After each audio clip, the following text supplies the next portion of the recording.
Muy bienvenido a todos de Newman Church, de Bible Architecture. Aquí estamos otro sábado. Estamos en un lugar diferente hoy, pero no estamos acá para el lugar, sino para la palabra de Dios. Tenemos algo muy especial hoy. Vamos a hablar de por qué dijo Jesús que el más pequeño en el cielo es más grande que Juan el Bautista. Vamos a empezar con la palabra de Dios a ver qué dijo Jesús a propósito de ese asunto. Muy bien, aquí estamos en el Evangelio de Lucas, capítulo 7. Ese es un momento muy importante donde el Señor está hablando con dos discípulos de Juan el Bautista que vinieron por medio de Juan a preguntarle unas ciertas cosas. Vamos a ver qué dice el Evangelio en ese capítulo tan especial. Dice, y los discípulos, versículo 18, de Juan le dijeron las nuevas de todas esas cosas, y llamó Juan a dos de sus discípulos y los envió a Jesús para preguntarle, ¿eres tú aquel que había de venir o esperamos a otro? Y cuando los hombres vinieron a él, versículo 20, dijeron, Juan el Bautista nos ha enviado a ti para preguntarte, ¿eres tú aquel que había de venir o esperamos a otro? Bueno, primero que todo hay que entender que Juan el Bautista claramente sabe que Jesús es el Hijo de Dios. Entonces, ¿cuál es la pregunta? Hemos hecho esa enseñanza antes. Es importante saber lo que hay atrás de esa pregunta. En este caso, eso es una profecía porque para los judíos existen dos Mesías. Uno es el Mesías, lo que llaman Mashiach ben Joseph, y el segundo es Mashiach ben David. En la cultura hebraica, esos dos son dos hombres y son dos personas diferentes. Es muy importante entender eso, porque en este caso la profecía dice, estamos esperando a ti, eres tú, o esperamos a otro. ¿Por qué? Porque sabían que Jesús es el Mesías, pero la pregunta es, ¿viene otro que sería el Mesías ben David? En ese caso Jesús le contesta y le explica que él es el Mesías, en los dos casos el mismo Mesías. Luego vamos a ver qué dice Jesús de Juan el Bautista. En el versículo 28 dice, porque os digo que entre los nacidos de mujer no hay mayor profeta que Juan el Bautista. Pero el más pequeño en el reino de Dios, mayor es que él. ¡Wow! Pues ese es un momento muy importante, porque si nosotros nos ponemos en los zapatos, como se dice, de Juan el Bautista, que ese es el más alto que existe entre los nacidos de mujeres, no vemos la posibilidad de llegar al cielo. Porque dice lo que el más pequeño en el cielo es más grande que Juan el Bautista. Es decir, Juan el Bautista, que es el más grande de los hombres, no es suficientemente grande para poder llegar al cielo. Pues, ¿cómo puede ser entonces? Yo siempre me pregunté eso y siempre le pedí al Espíritu Santo que me explicara ese asunto. ¿Cómo yo puedo llegar al cielo si Juan el Bautista, que es el más grande en la tierra, el profeta más grande, es más pequeño, el más pequeño que el más pequeño en el cielo? Bueno, ayer el Señor me explicó eso y le voy a enseñar lo que me explicó porque eso es excelente y increíble. Vamos a verlo en un pequeño dibujo. Perfecto. Tenemos que entender que hay dos reinos. Vamos a ver esa línea roja que tenemos acá como una división entre el reino de Dios, que está arriba, vamos a decir, y la tierra, que es el reino de la tierra. En ese momento donde el Señor está hablando de Juan el Bautista, el Señor está en la tierra. Muy importante verlo. En ese caso, Él bajó desde el cielo para caminar en la tierra. Así que lo que vemos es que Juan el Bautista, como miembro de la tierra es el más alto en ese momento donde hay una división entre el reino de Dios que está arriba y la tierra que está abajo. Es decir que si lo vamos a ver desde ese punto de vista, Juan Bautista nada más puede llegar hasta el nivel más alto de la tierra. Que es decir que si hay alguien en el cielo, hasta el más pequeño, es más arriba que Juan el Bautista. Wow, entonces eso lo entendemos. Pero ¿qué pasa y por qué el Señor dijo eso? Vamos a verlo en el Evangelio de Lucas, capítulo 16, versículo 16. Dice en Lucas 16, versículo 16, las leyes y los profetas fueron hasta Juan. Aquí lo explica muy bien.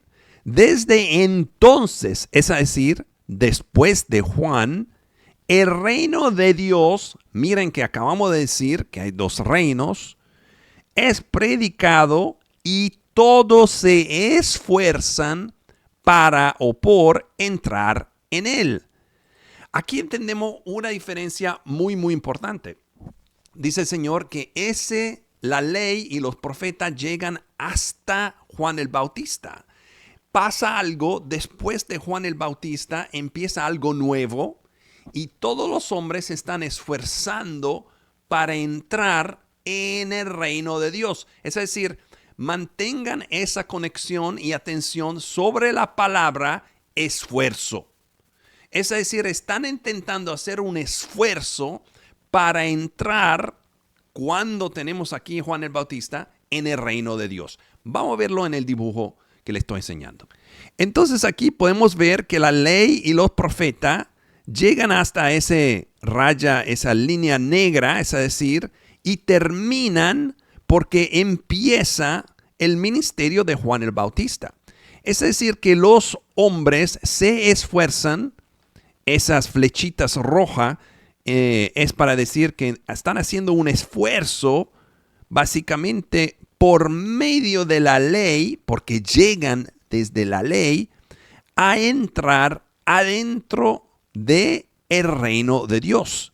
Es decir, vemos que hasta ese momento Juan el Bautista prepara el camino necesario para que los hombres que estaban, como decir, encerrados adentro de ese espacio que es la ley, empiezan a moverse adentro de una era o época que es una transición entre la ley y los profetas y la llegada del Mesías, la llegada de Cristo. En ese caso, lo que estamos entendiendo que el Señor dice que Juan nada más te puso llevar hasta el nivel más alto de división entre el reino de Dios, que es esa línea roja, y la tierra. No pudo llevarte hasta el cielo. Es decir, que Juan el Bautista, no tanto él, claro, si él es el más gran profeta, pero él te está diciendo que no hay otra forma más alta que Juan el Bautista hasta que venga Cristo para poder llegar cerca al reino de Dios. Pero no es suficiente. Vamos a ver entonces qué dice Cristo en el momento en el cual Él llega, porque algo pasa en esa temporada entre Juan el Bautista y la primera parte del ministerio de Cristo. ¿Qué pasa? Más importante es entender que Cristo dice, yo vine para los judíos, ¿verdad? Dice, para los pequeños de la casa de Israel.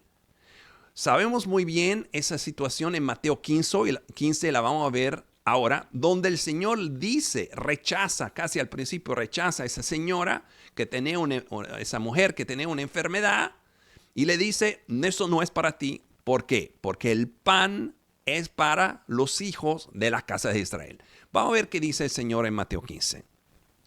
Mateo 15, en versículo 22, dice, y aquí una mujer cananea, es decir, no judía, que había salido de aquella región, clamaba diciéndole, Señor, hijo de David, ten misericordia de mí, mi hija es gravemente atormentada por un demonio.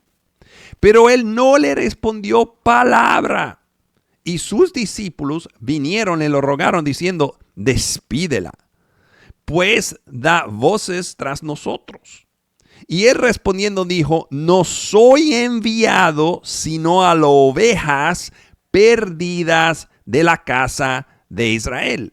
Entonces aquí vemos algo muy claro. El Señor está diciendo, esa parte de mi ministerio es para los judíos. Tenemos que entender muy bien, porque lo vamos a ver en ese dibujo, que eso es algo especial. El Señor no está intentando ser malo o difícil con otra gente. Sabemos que Él curó muchísimo, inclusive gentiles, pero nos están enseñando algo que tiene que ver con Juan el Bautista. Entonces seguimos a ver qué dice la palabra. Dice acá, versículo 25, entonces ella vino y le adoró diciendo, Señor, socórreme. Mas él respondió y dijo, eso es Jesús, Dios mismo, que le está diciendo, no está bien tomar el pan de los hijos y echarlo a los perrillos. Es ese caso donde uno quizás puede leer eso literalmente por lo que dice, y el Señor dijo eso literalmente. Pero Él siempre nos está enseñando algo por el hecho que, primero que todo, esa palabra no existió hasta el final del primer siglo.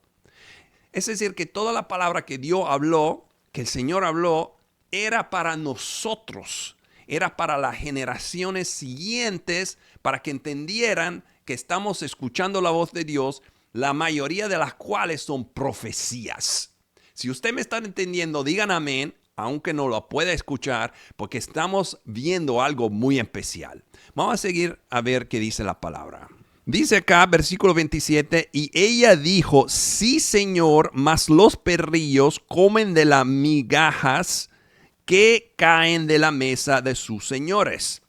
¿Qué le responde el Señor? Que le acaba de decir, esa cosa no es para ti y no es bien tomar el pan de los hijos y echarlo a los perrillos. El Señor le dice, versículo 28, entonces respondiendo Jesús le dijo, oh mujer, grande es tu fe, sea hecho contigo como quieres. Y su hija fue sanada desde aquella hora.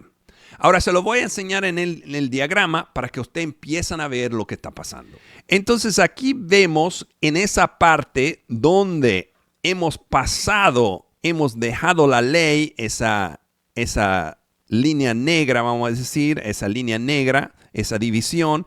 Hemos entrado en una nueva fase, que es el Juan el Bautista, y ahora estamos en una fase hasta más cerca al reino de Dios, claro, donde está Cristo. Pero el Señor dice, esa fase, ese ministerio que yo estoy haciendo es para los judíos. El evangelio es para los judíos. ¿Por qué? La pregunta es, ¿por qué el Señor no le está dando la misma atención, vamos a decir, a los gentiles? Explíqueme por qué. Claro, no me puede contestar, pero si está mirando el video, la grabación, y para nosotros que estamos acá en el culto live, pónganse a pensar, ¿por qué el Señor dijo eso? ¿Por qué? Porque el trabajo de Él todavía no está terminado. Todavía la sangre de Cristo no está derramada.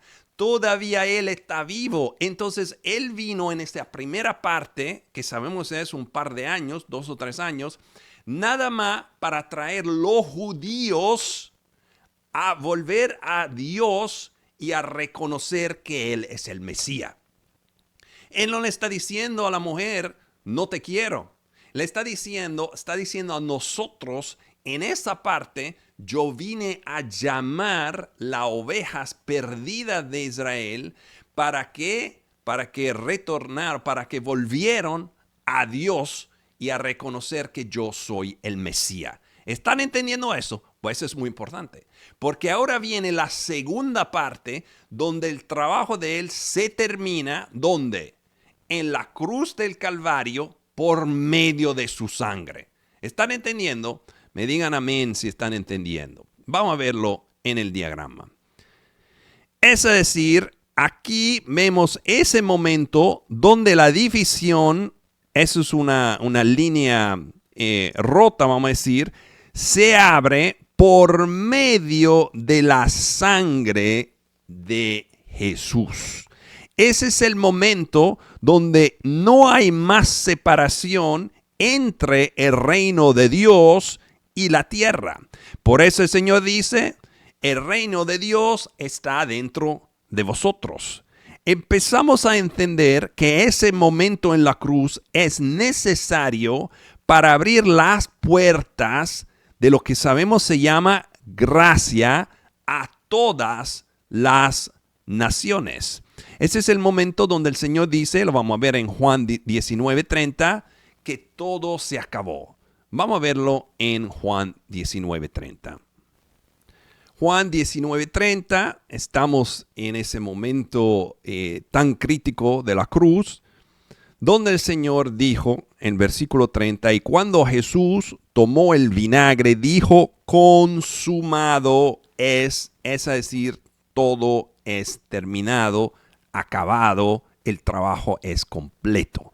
Y habiendo inclinado la cabeza, entregó el Espíritu.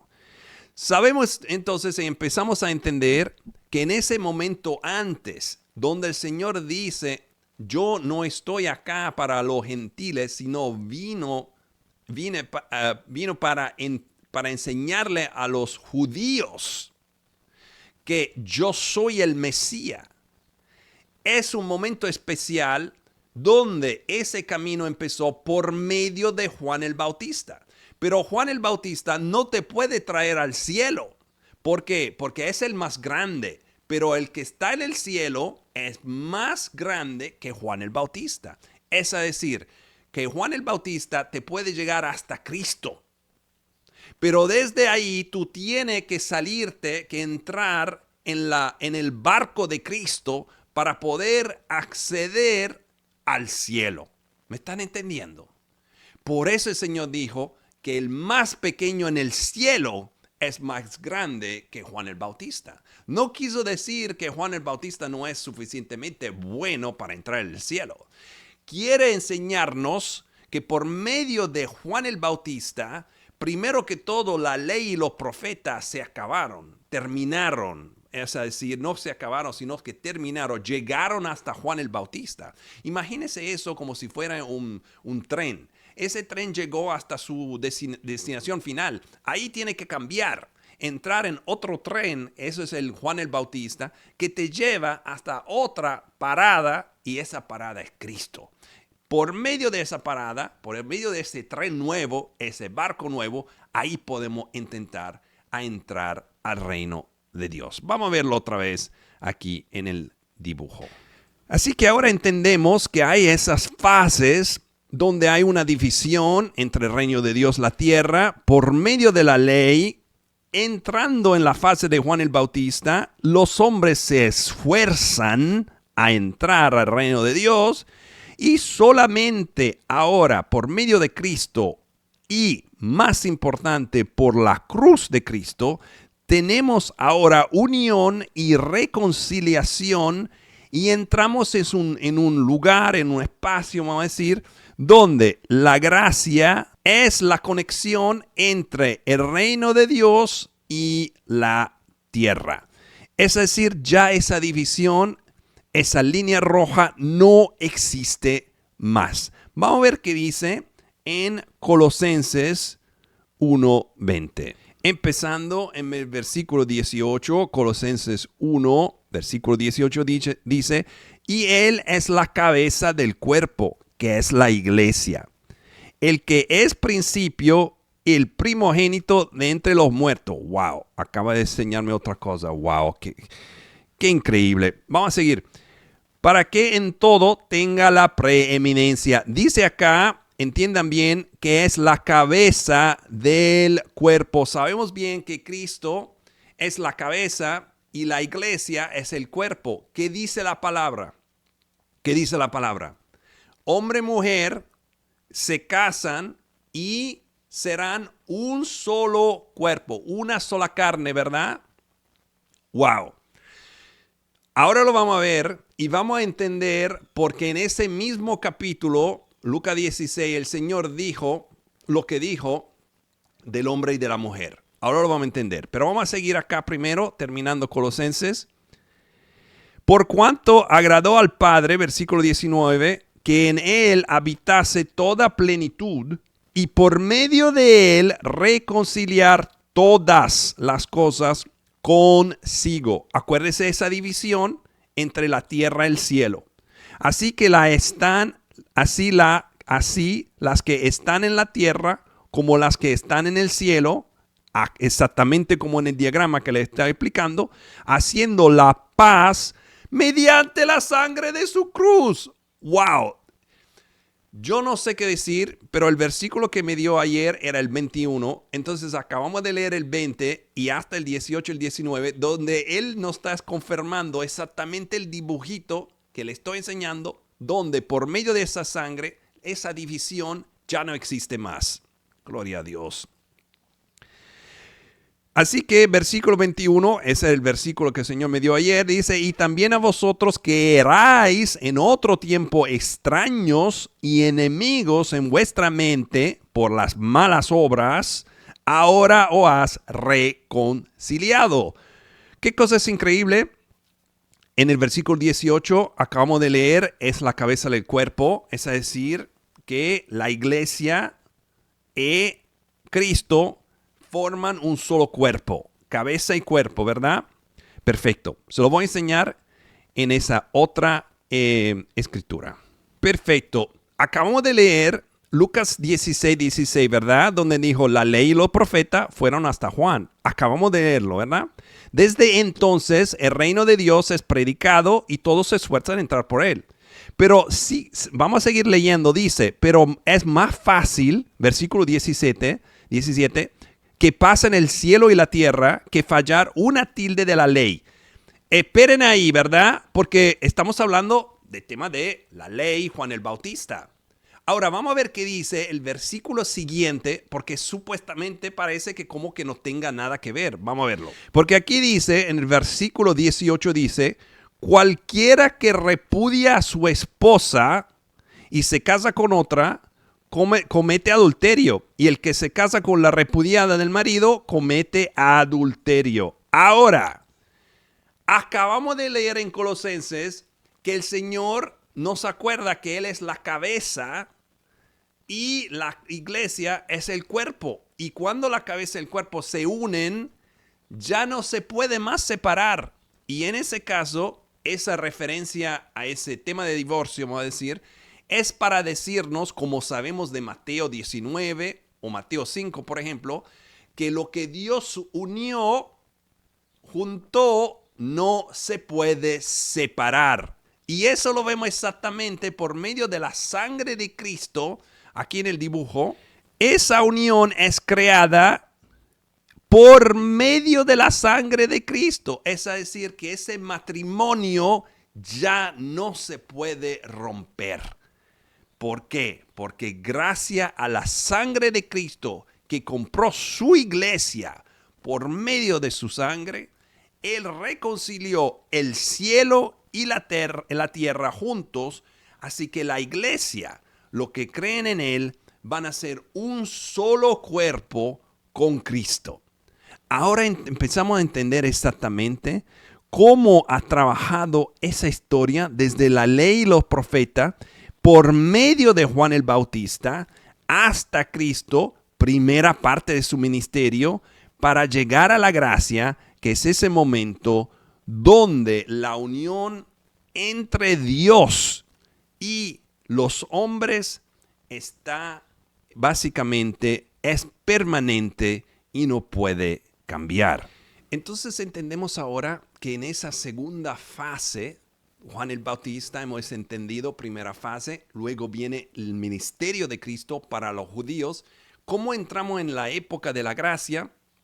Esa tercera fase, podemos decir, es para todos, para todas las naciones. Y sabemos que hay uno de los apóstoles, el apóstol Pablo, que se ha encargado de traer ahora que el evangelio a todas las naciones. Vamos a verlo en el libro de los Hechos.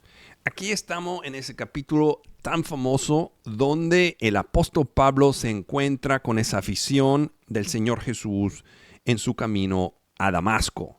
Dice acá, versículo 13, Hechos 26, versículo 13, al mediodía, oh rey, yendo en el camino, vi una luz del cielo que sobrepasaba el resplandor del sol, iluminando el derredor de mí y de los que iban conmigo. Y habiendo caído todos nosotros en tierra, oí una voz que me hablaba y decía en lengua hebrea, ¡wow! ¿Han visto ese pequeño detalle? El Señor viene desde un punto de vista hebraico, hebreo. Por eso él que puede usar cualquier lengua, más que todo Pablo hablaba seguramente latín, griego, aramaico y también hebreo, pero él decide de dejarnos entender que él viene desde ese punto de vista de hebreo. Lo que estamos diciendo, que el evangelio era para los judíos. Entonces ahora lo vamos a pasar a los gentiles. ¡Wow!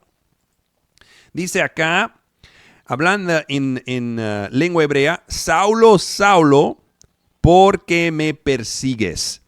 Dura cosa te es dar cosas contra los aguijones. Versículo 15, yo entonces dije, ¿quién eres, Señor? Y él dijo, yo soy Jesús, a quien tú persigues.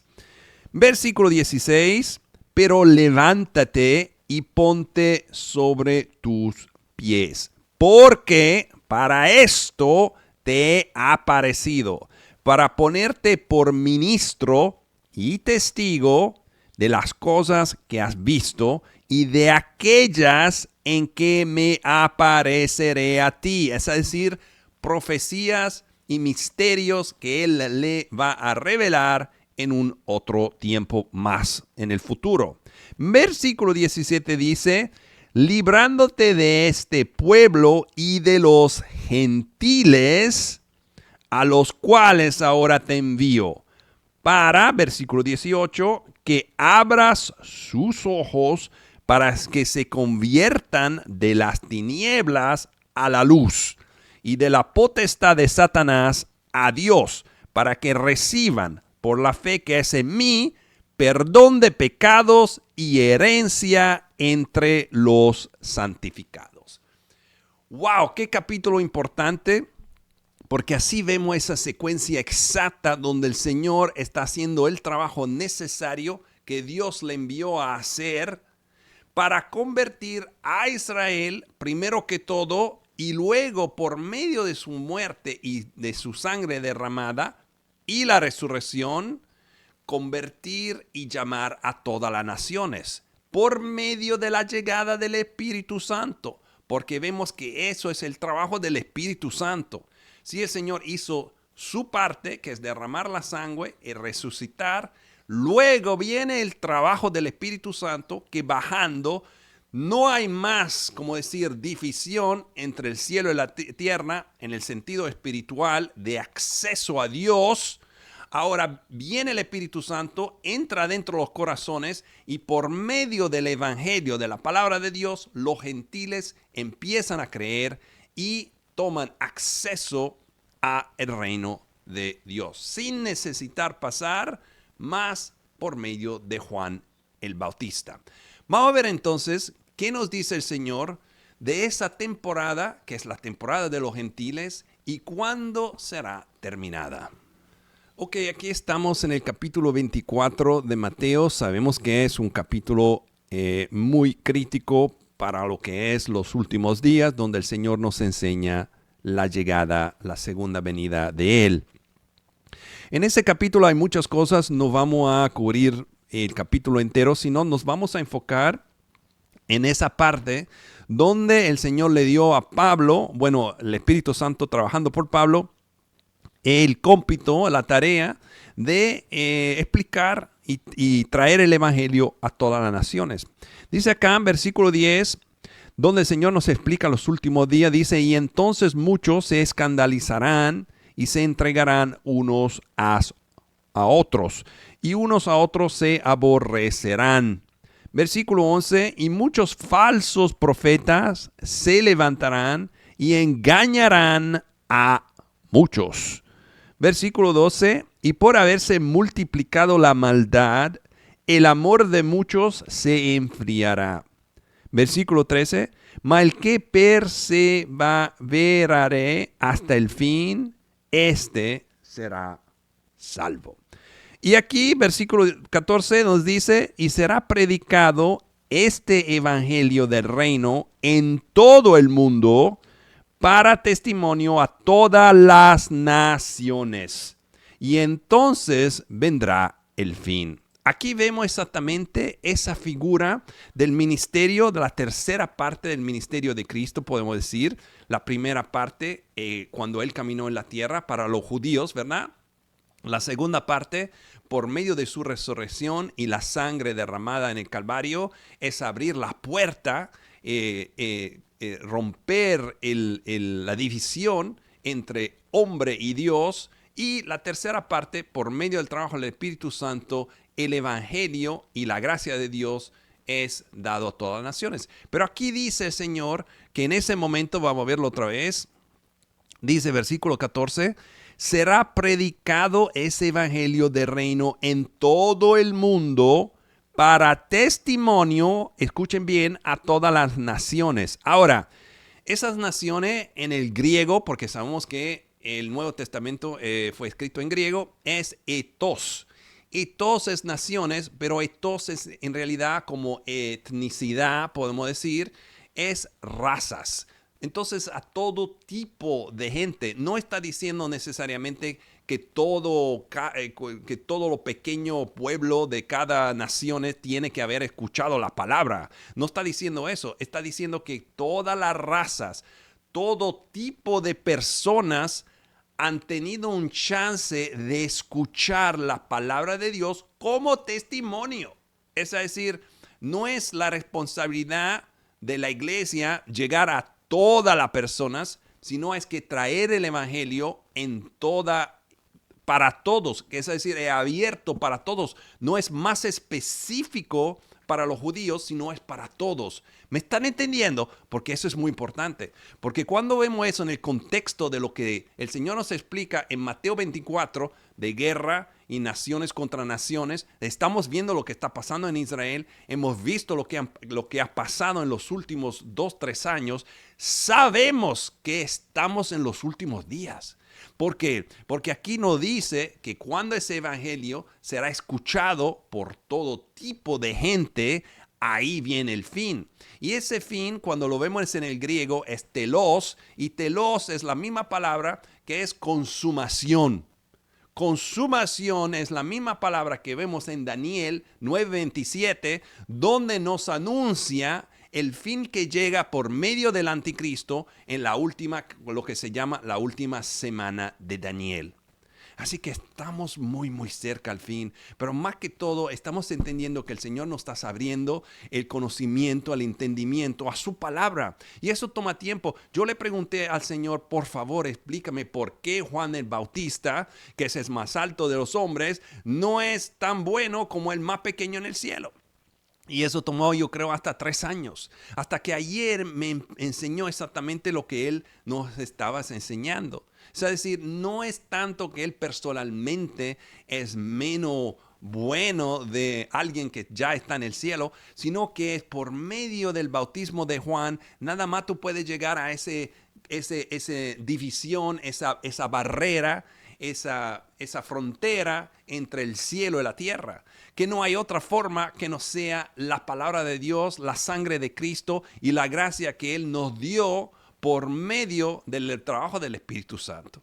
Entonces, mis hermanos y mis hermanas, vamos a verlo de esa forma, porque sabemos desde Hechos 5:32, y vamos a verlo en la palabra, porque es muy importante verlo en la palabra.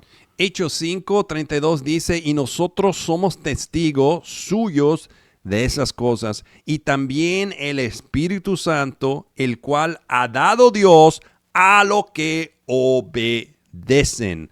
Acabamos de hablar de ese tema de la obediencia, que es la única calidad, habilidad que necesitamos, pero en realidad es la verdad. La única habilidad que necesitamos en ese momento no es como saber poder hacer más dinero, no es como vernos más interesante, no es como hablar mejor, más lengua, no es como viajar más, no es como ver más del mundo, no es como no es como buscar la forma que nuestros hijos tengan una buena vida, porque el Señor tiene ya todo planeado para todos. Sí, no es que tenemos que ahora sentarnos en la casa haciendo nada o ser descuidado por lo que es el futuro de nuestra familia. No estamos hablando de eso, pero estamos hablando que si no sabemos cómo obedecerle al Evangelio, no tenemos nada. Porque aquí nos dice en Hechos 5:32 que lo único que reciben el Espíritu Santo son los que obedecen. Y entonces aquí vemos desde el diagrama, y sabemos muy bien, el diagrama es nada más una forma para comunicarnos, que estamos en un momento donde el trabajo de la salvación es por medio del Espíritu Santo adentro de nosotros. Pero si no tenemos obediencia, pues entonces la pregunta es, ¿tenemos el Espíritu Santo? Porque si no hay obediencia, pues entonces el Espíritu Santo no puede vivir en el templo que es hecho por medio de esa obediencia. Así que le consigo que empiezan a tomar su tiempo para buscarle a Dios y que verdaderamente todos nosotros, yo no estoy arriba de nadie, le preguntamos al Señor, Señor, ¿sí estamos caminando en obediencia? ¿Hay algo que tú piensas que estamos haciendo contrario a lo que son tus pensamientos, tus mandamientos? Nos has enseñado que para amarte tenemos que tener y seguir tus mandamientos, y esa es la forma de amarte. Pues entonces los mandamientos es tu palabra y estamos obedeciendo tu palabra, o por si acaso no lo estamos haciendo. Eso es un momento de gran ataques, donde el enemigo está haciendo todo lo posible para desviarnos, para ponernos en el camino ancho. Pero sabemos que el camino es estrecho por un motivo. Porque en ese mundo el hecho es que el camino es estrecho porque todo en el mundo no pertenece a Cristo. El 99% de las cosas, comida, ropa, negocios, dinero, y cómo la gente interactúa una con la otra, todo eso no hace parte del camino estrecho. Pues entonces, hermano Carlos, ¿qué vamos a hacer? Nos encerramos en la casa y no vamos a hacer nada. Bueno, no estamos diciendo eso porque el Señor nos deja caminar en el medio del mundo, pero nos da la herramienta para mantenernos en contacto con Él. Tenemos que entender que esa vida es muy breve y que esa vida es muy corta y no vale la pena entregarse o quizás tener medio pie en el mundo y medio pie en el Señor. Vamos a caminar con 2 pies en el camino estrecho. Que el Señor le bendiga y espero que esa enseñanza le pueda ayudar en los días que vienen. En el nombre de Cristo. Amén.